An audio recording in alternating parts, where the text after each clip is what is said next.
इस वक्त बड़ी खबर आ रही है।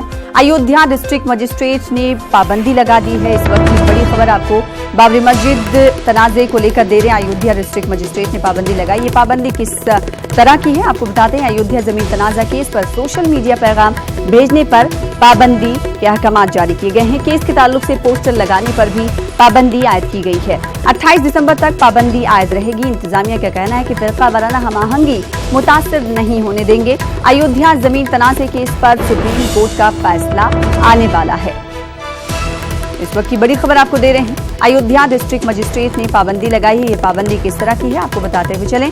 अयोध्या जमीन तनाजा केस पर सोशल मीडिया पर पैगाम भेजने पर पाबंदी लगा दी गई है। केस के ताल्लुक से पोस्टर लगाने पर भी पाबंदी आयद की गई है। 28 दिसंबर तक ये पाबंदी जारी रहेगी, आयद रहेगी। इंतजामिया का कहना है कि फिरका वाराना हम आहंगी मुतासिर नहीं होने देंगे, जिसकी वजह से सोशल मीडिया पर यह पाबंदी लगाई गई है। अयोध्या जमीन तनाजा केस में सुप्रीम कोर्ट का आपको बता दें कि फैसला आने वाला है।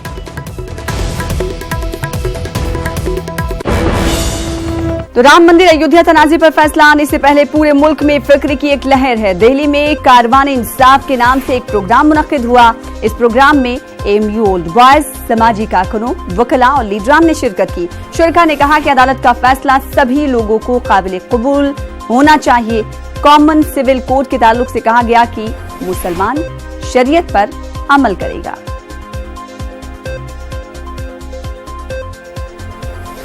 अयोध्या मामला है वो सुप्रीम कोर्ट में अब जजेस के उसमें बंद है, उनके ब्रीफ केस में है वो, और इसमें अब न लॉयर्स को कुछ करना है और न जनता को कुछ करना है।